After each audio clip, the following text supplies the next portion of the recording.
On today's show, where have the Mavericks been better than we expected? Where have they been worse than expected? And what do they need to get better at? We'll talk about all that and more on today's Locked On Mavs. I'm Luka Doncic, and this is Locked On Mavericks podcast. Mavericks, NBA champions. Bang! It's good! And the Mavericks have won the game! If you don't believe, you shouldn't be here. Loyalty never fades away. And welcome. You are locked on to the Dallas Mavericks. My name is Nick Angstadt, media member and NBA channel manager for the Locked On Podcast Network, your team every day. Thanks for being part of the show, making Locked On Mavs your first listen. Today, where the best way you can help us grow the show is to listen every day, leave a 5-star review, send me your Spotify rap, and comment anything below. Let me know one thing that the Mavericks are better or worse than you expected this season. Just let me know. I'm curious about that. Today's episode is brought to you by Game Time. Download the Game Time app, create an account, use the code LOCKEDONNBA for $20 off your first purchase. And joining me from Valley Sports Southwest, what you got for me, Dana Larson? Hey, I've missed you. I've missed you guys. My voice is back. Thank you. I'm so happy about that. Got through Thanksgiving. I saw Isaac Harris the other day walking into the AAC. Oh. That was awesome. That got things going right. And, you know, the other thing that was really super fun was I had a Locked On listener come by the set, the Mavs Live set at the AAC, and say, welcome to the Raccoon Squad. That's right, the squad. Yes, that was so cool. Loved it. So that's all been good, and I'm really happy to be back. That's awesome. Dana getting in-person Raccoon Squad mentions is now we've made it official. That's awesome. I got to give you some stickers now. I got to give you stickers to hand out to people. Oh my gosh, now. that'd be great. That'd be so funny. I can't wait to see these stickers you've been talking about. I have like a million of them in this office, but all right. Today we're gonna get into some things that we think the Mavericks have been worse than expected. Some things that we think that they can improve on going forward. But I want to start here, where the Mavericks have been better than expected, because Jason Kidd was very adamant the other day that he wants to see some positive He wants to see some of that. He wants to see it. And so let's talk about some positive Yes. Okay? First one I'll start with. The offense when Luka Doncic sits. Now, I've made a big deal about how the Mavericks were losing the minutes when Luka Doncic was playing, and there's all this negative. Okay. The offense when Luka sits has been very good. 126 points per 100 possessions. And when Kyrie is on the court, so it's not just a non-Luka, non-Kyrie stint right there. It's 128 points per 100 possessions. They've been awesome when Luka has sat, at least on offense.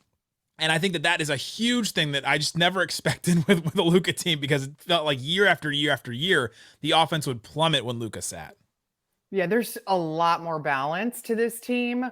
And a lot of that does have to do with Kyrie, though. Mm-hmm. You know, I think for sure having somebody like, Jason Kidd always likes to call them his quarterbacks. When you've got two quarterbacks who are that elite, you can absolutely survive when one or the other is not on the court. But it does feel like there's a little more playmaking, there's more balance, there's just more guys that fit into the roles on this team. So there isn't that kind of like significant drop off when he's not out there.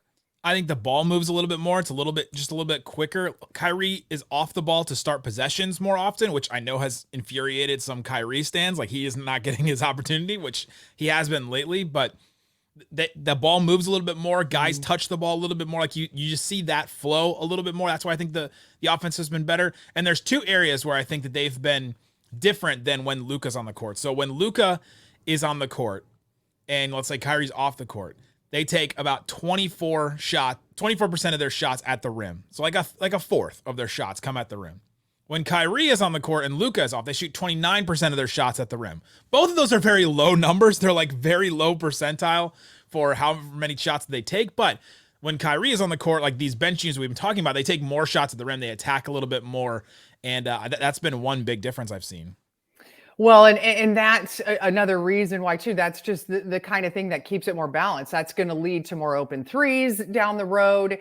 You've got defenses collapsing because they know, someone like, Kyrie or Josh Green or whoever it might be is going to be attacking the rim a little bit more. So I think that in the pace, right? I mean, the pace, too, that they play with when Luka isn't out there. That's actually one of the things I was going to bring up too, was, that's been better than expected, is certainly the pace, because this was a team 2 years ago, Nick, that was last, right, in pace. And last year was at the bottom as well. And we heard how much they wanted to do that. And the question would be, would they be able to do it? And they've 100% gone full force into that. They've all bought in. And I think, to your point about some of those things, that's just another reason there's better offense with different guys on the court. Absolutely. Before we move on to pace, which I had that as well. Did you? Okay. The Mavs take actually less threes when Luka's off the court too. They're creating a little less threes. When Luka's on, they take 46% of their shots are from three. Luka's just creating all these threes all over the place. When Kyrie is on the court, Luka's off, they're creating just about 40%.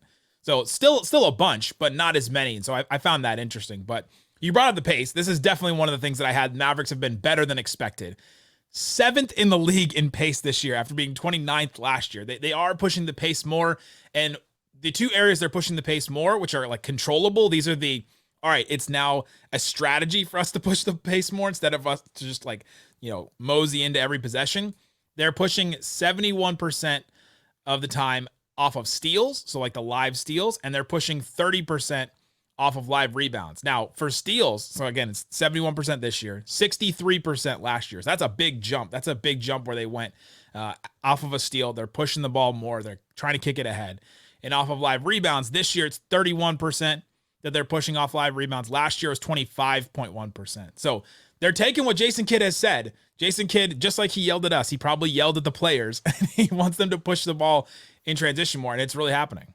Well, and the things you just described too require defense. Yes. You got to play defense to get those kinds of to get into those kinds of actions on the other end, right? To be active defensively, to get steals, to get rebounds.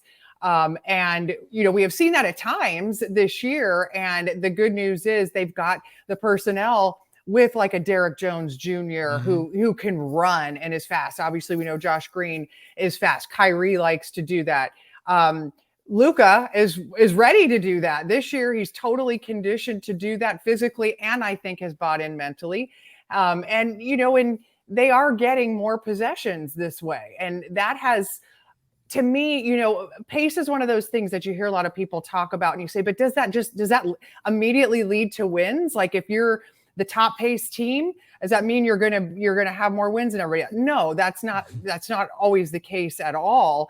But what it does do for the Mavericks in this situation is supercharge what they do well, which is their offense, and they can really continue to put pressure on other teams' defenses and help compensate perhaps for their weaknesses on the other end. And so I think that, for them, that's really been an important thing to do, not only to buy in and then to see the results, because that will keep them doing it consistently throughout the year. Yeah, it's a good point there that it's not just to push the pace, go fast. Like, you have to push the pace and still have efficient offense as well. And they just want to push it a little bit more. Like, the goal is not to be the number one pace team in the NBA, right? 3 of the top 5 teams in pace this year: Wizards 3-15, Spurs 3-14, and then the Pistons are actually 6. They're 2-16. So these are not good teams. No, the worst teams. And so it's not just to push the pace. Like, that is not some kind of equal, like, all of a sudden if they push the pace and play fast, they'll be great. A lot of teams just push the pace because they don't know what else to do. They just run and gun, and that's it. And on the flip side, the year that the Mavs were last in pace, they were 7th in defensive rating, and they won 52 games and went to the conference finals.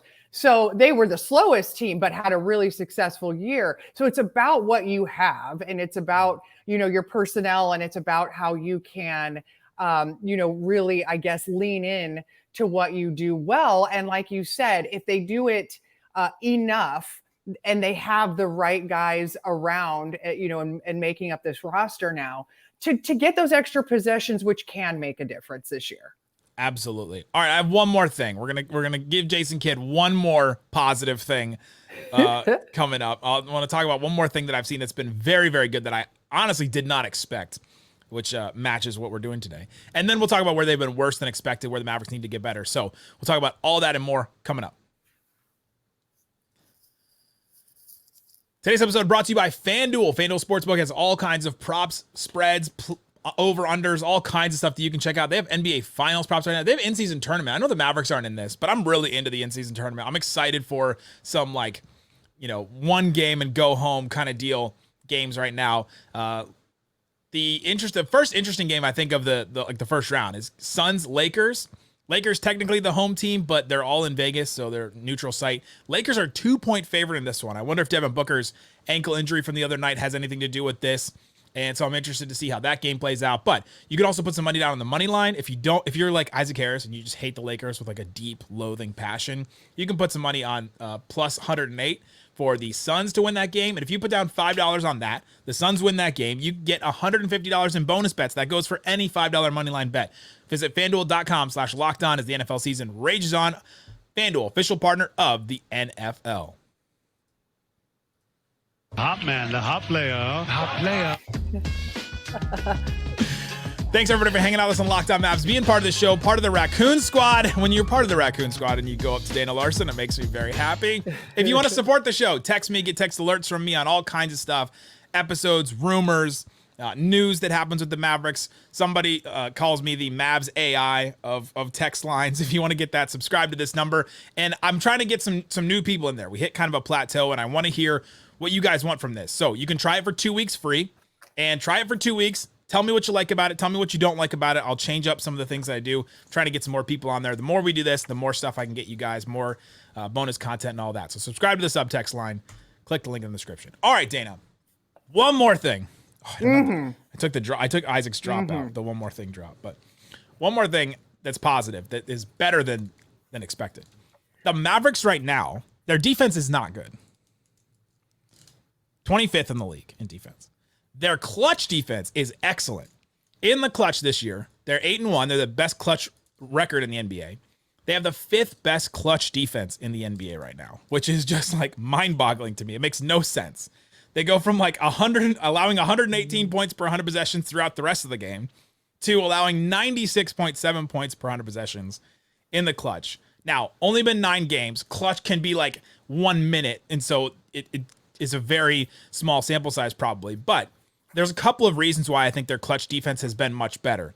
The Mavericks' offensive turnover rate, so when they're on offense, the percentage of time they turn the ball over is minuscule. 4% of the time. That's number 1 in the NBA by pretty good margin. They don't turn the ball over, and they have the 9th best defensive rebound rate. They're getting rebounds. They're getting rebounds in the clutch. 73% of the time they're getting rebounds. So they're not turning it over. They're getting 73% of their defensive rebounds, so they're not giving up offensive rebounds.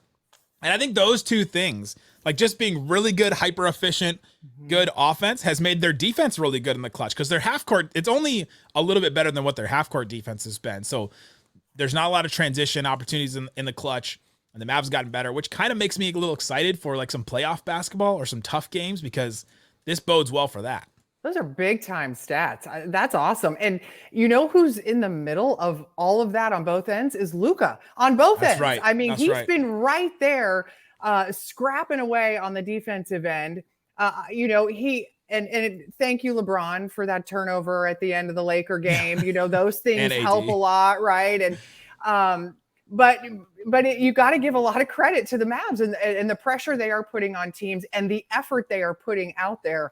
And Dereck Lively getting rebounds. I mean, you've got guys who are really stepping up in those big spots, and so much of it is the great chemistry we're now seeing from Luka and Kyrie late in those games, and I think that has shut everybody up about what happened last year, right? That's right. Say some positives, Dana. Say it. I'll give kids some credit. where credit is due. I think he's playing the right players in the clutch too. We haven't seen some games where we're like, oh man, I wish he would play this guy instead. He's made some tough choices. He's started games with Derrick Jones Jr. or started games with Josh Green and then ended with Derrick Jones Jr. Did the opposite. Ended a game with Jaden Hardy against the Bulls. Ended a game with Rashawn Holmes against the Lakers. Like, he's picked the right guy so far. Like, kind of, going with the hot hand, the guys who are playing well. It was interesting in the Rockets game because I love Grant Williams. He didn't have a great game and he didn't play much late. Derrick Jones Jr. came off the bench, had an amazing game, and was out there for all of those big minutes late. So you're right. I mean, it is smart moves, and it is guys that have the feel for the game in the moment that are finishing. Absolutely. All right, let's move on to Jason Kidd, cover your ears or turn the podcast off. Where have the Mavericks been worse than expected this year? And I want to start with this one. Luka and Kyrie together, not in the clutch, but otherwise, I think, have not been as good as I would have expected. Right now, they have a plus 2.2 net rating, meaning they're outscoring opponents by just 2 points per 100 possessions, which is not a lot. And so then I compared it to some other duos across the league. I'll try to tweet this out. I'll post it on YouTube, the community tab, if you want to go look at it. And it's on the screen on YouTube right now. Right now, compared to some other duos, I'll just go off net rating right now. So Luka and Kyrie, a plus 2.2. That's one of the lowest of all the all-star duos I put together. Kawhi and Paul George, plus 12. Booker and KD, plus 10. Jokic and Murray, plus 9. LeBron and AD, plus almost 9. Embiid and Maxey, plus 8. Tatum and Brown, plus 7.5. Butler and Bam, plus 5.5. Giannis and Dame, that's one I think you can compare them to because they almost played about the same amount of time together. Giannis and Dame, plus 3.5. And then Fox and Sabonis are minus 0.2, basically 0. And so that is a weird one. But I've been surprised that they're not at the level of some of these other duos. Now, a lot of those other duos have been together for a while. That's why I think you can compare it with Giannis and Dame. But they just haven't been dominating when they're on the court together as much as you would expect two all-star, all-NBA players when they're on the court together. Well, I think too, it's still, you could speak to the rotation patterns for some of that. I mean, Kyrie comes off the court so quick in the first quarter. Yeah, it's like 5 minutes. It's, and so they don't play a ton together. It feels like in the first and third quarters of games.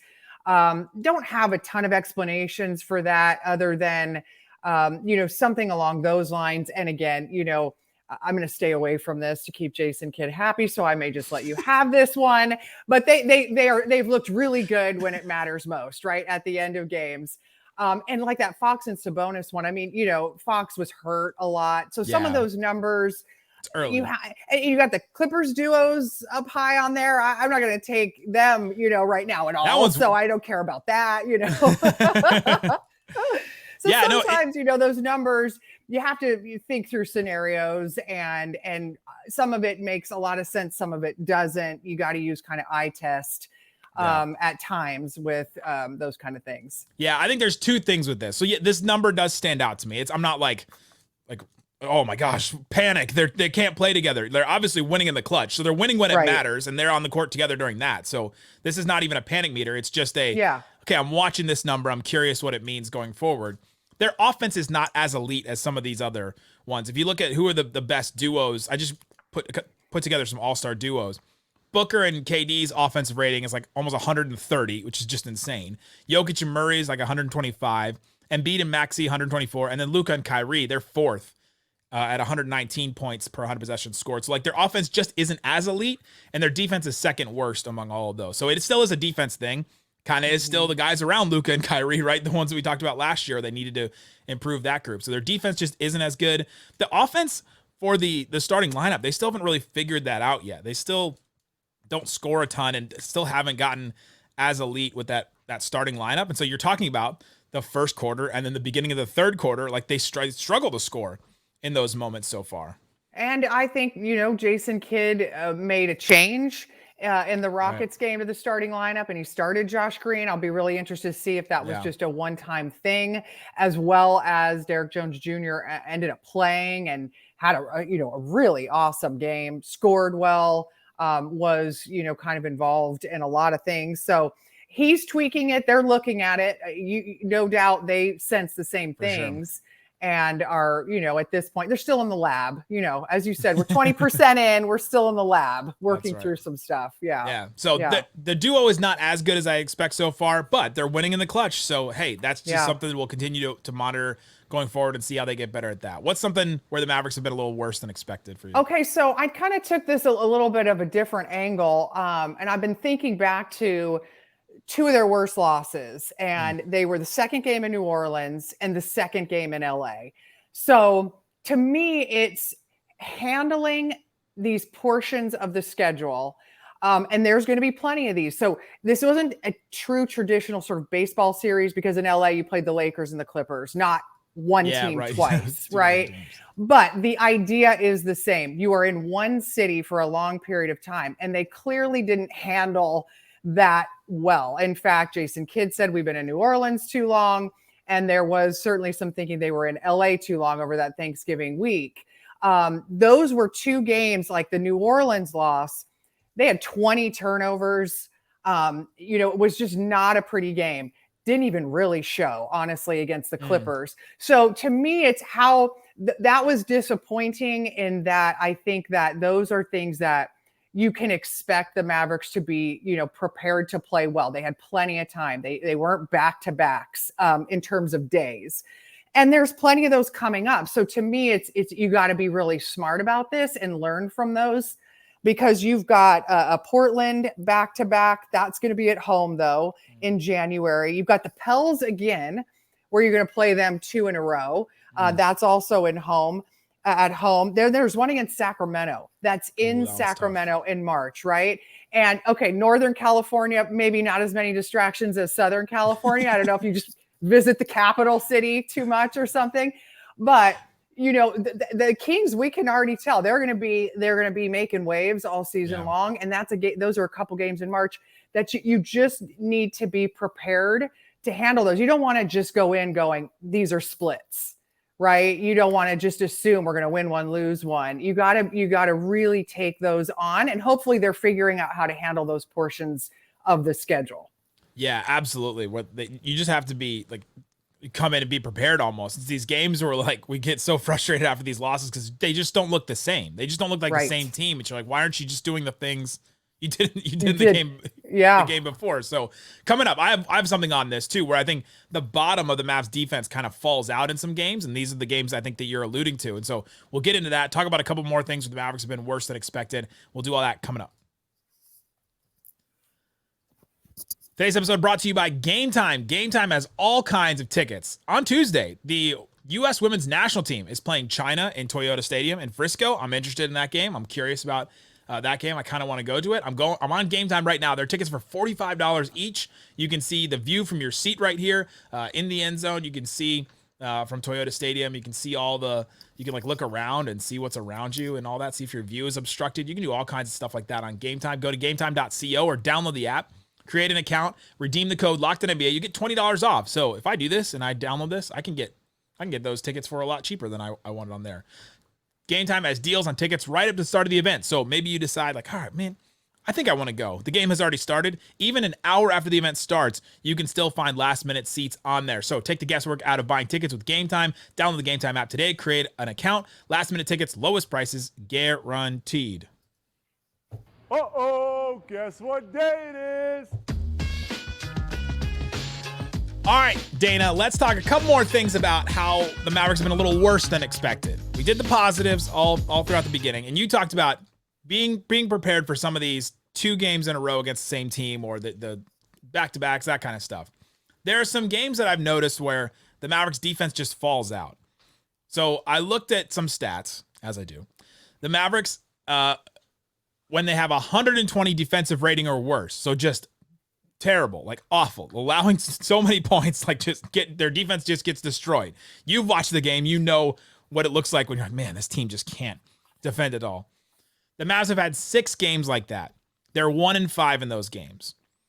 The only win was when they beat the Clippers like 144 to 124. That game was just already decided basically at this point. So that one I don't even count. So they're basically 0-5 in games where their defense just falls out.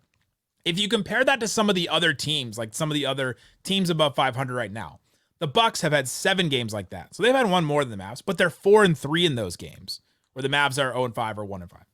The Suns have had 6 games, same number as the Mavs. They are 3-3 in those games. The Sixers have had 5 games, but they're 2-3 in those games. So it just seems like to me, we're talking about kind of the same thing where when the defense falls out for the Mavs, they just lose those games. It's just done. Like they just don't overcome some of those games. And it's still early. We're talking about a 6-game sample size, but they're not really good teams where the defense falls out this much and they just can't find ways to win.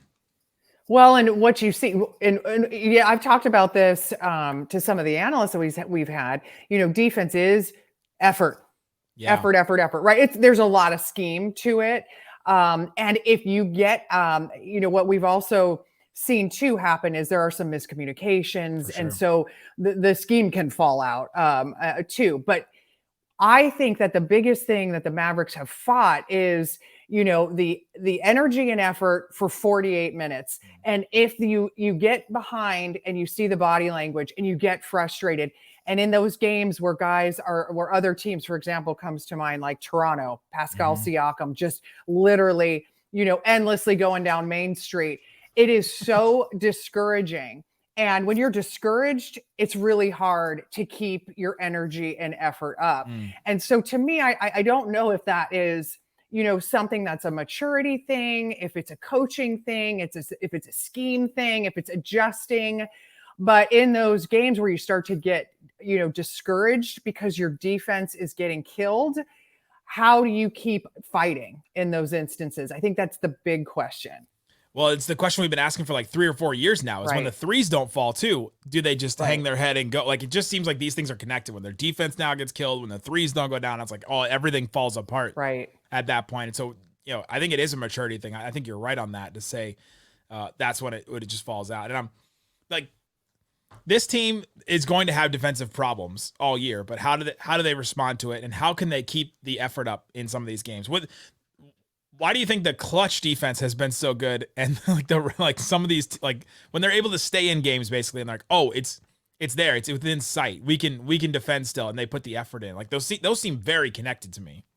True. And I think it has to do with, what we're talking about, which is if you're close in games, you got a chance, right? But in those games, they fall way behind and they realize it doesn't matter how much we score, we cannot get back in this because we cannot get a stop. I just think it's so deflating. But if they can start to get things like as Dereck Lively comes along, and if he gets a big rebound or a big block, it's those things that can really spark you. They've got to be able to stop runs before they get too far gone, that in holes that you just simply cannot dig out of. And if you're not having like a great 3-point shooting night, you're not going to dig out of a 20-point hole. To me, it's like if those things can come along, and I keep looking to Dereck Lively because he's the guy with size, right? He's the guy with the ability to make those kind of game-changing plays on the defensive end. And his impact has been insane so far. I talked about that yesterday on the show. Do you have one more thing that's been worse than expected? That's been worse than expected. Okay, yes. And I to me, this was the in-season tournament. The results is what I'm actually meaning, because I've loved the concept. The results for the Mavericks disappointed me, for sure. Certainly, because you thought this was the group of death, right? This was going to be really hard to come out of anyway. And you saw you're in there with Denver and the Clippers. Well, then the Clippers ended up not being any good here early in the year because they're working on their issues. Denver has some injuries that happened and they kind of fall out of it and they lose the wrong games. So to me, it was there for the Mavericks taking, and whether or not it was the courts, which we could say are another thing that have been worse than expected, right? Worse than expected are the courts. We never even got to see the Mavs court. No. So that fell apart, and it felt like every time the Mavs played on one of these in-season courts, tournament courts, they just didn't have good games, and there were issues there. So to me, I had great expectations for the in-season tournament for the Mavs, and unfortunately, the results and the courts. The thing that was great were their jerseys. I loved the jerseys they wore. The jerseys are great. The jerseys are also the City Edition jerseys, which we'll see again. On Friday. They're doing a Leon Bridges concert after the game, which I'm kind of excited. Cool. I'm kind of excited for. Very cool. It's all kind of in partnership with him. But yeah, the NCAA tournament results, they won 2 games. They won the big win against the Clippers, the win against the Rockets the other night. Yep. And then their losses were that awful loss to Denver and the crazy loss to the Pelicans the day after they destroyed them. Like the first one was just, if you just flip those 2 Pelicans games, the Mavs are in this tournament basically. Are in it. It'd be so fun. It would be so fun if they were in it and we got to kind of continue to live out this first edition of this with them. I think I would be in Vegas if that happened. Whoa. Good for you. I think I would have done it. Maybe it. this was good for you. You're saving. You're probably saving a little something. That's right. I get to stay here instead in Dallas. But yeah, do you think we'll ever see that in-season tournament court? You think they won't use the same one next year, right? There's no way. It'll just be gone. It's gone. It's one of those things that we'll never know. Wow. We'll never know what happened there. Yeah. Wow. We retired it with all the Mavs legends that never stepped on the court for the Mavericks. Like, that's right. The Tony Romo Mavs jersey, now there's supposed to be the city edition court though, that we've seen pictures of. That one looks cool. And it looks great. So, we're all hopeful that one works out. We get to see it. No malfunctions, no, defects with that. Court malfunction. That's so weird to me. But I had one more thing. I'll do the Isaac, one more thing. The Mavs are allowing 73.6% of teams' shots at the rim. That's last in the NBA. Even with Dereck Lively on the court. Yeah. 75.6% of team shots are at the rim with Dereck Lively on the court. That's one area where I think the defense just needs to get better. And a stat that I keep going back to because I'm like, that can't be true. They can't they allow more shots at the rim with Dereck Lively on the court, and they still do. It's just something that they've got to be better at going forward. Well, and teams are probably going to attack him. He's young. And yes, he brings size and all the things that we're excited about. But at the same time, if you're an opponent, you're like, he's a rookie. He's 19. We're going to go after him until we are, have a reason not to. And so that to me, it's like, we just got to bubble wrap Dereck Lively. His mom needs to keep feeding him vitamins, chicken soup. He cannot get ill. He cannot get sick. He needs reps, minutes, games. Yeah. And even if we did see them kind of going after him in that Rockets game late, it doesn't matter. This is all huge lessons learned for him. And, for some things that don't go well, there's 20 things that he's going to take away from it. And you'd rather him be out there and, be able to get this experience right now. Every time I see his mom, I think about the notes she's going to give him after we should do that as a segment. Like, what notes did Dereck Lively's mom give to him after this game? That's probably a great idea. And I do love them. And I love that she's there. He's only 19. You got to have your mom. Hey, I'm going to call my mom today and be like, hey, good. Have a good day. Mom, give me a pep talk. There you go. There's some things Mavericks have been worse and better than expected. Hopefully Jason Kidd only watched the first half of this one. We'll be back with the post game tomorrow after the Grizzlies game. I think me and Slightly will be on that one. Thunder on Saturday as well. Back on Sunday night with me and Reggie. All kinds of great stuff. And watch Dana Larson on Bally Sports Southwest. Hey, happy birthday, Grant Williams, by the way. That's it's his birthday today. It's his birthday today. He's going to get going. He's going to get going now. He's had half of the season so far. He shot 60% from three. Yes. And one half 30%. So he's going through some weird slumps. So hopefully he's going through a little thing right now. Maybe he can get a few more touches early, find some rhythm. Little birthday present from Luka. Maybe he'll get some shots out there early and find some rhythm. We'll get him going. There you go, guys. Thanks so much for listening to Locked On Mavs. Peace out. Boom.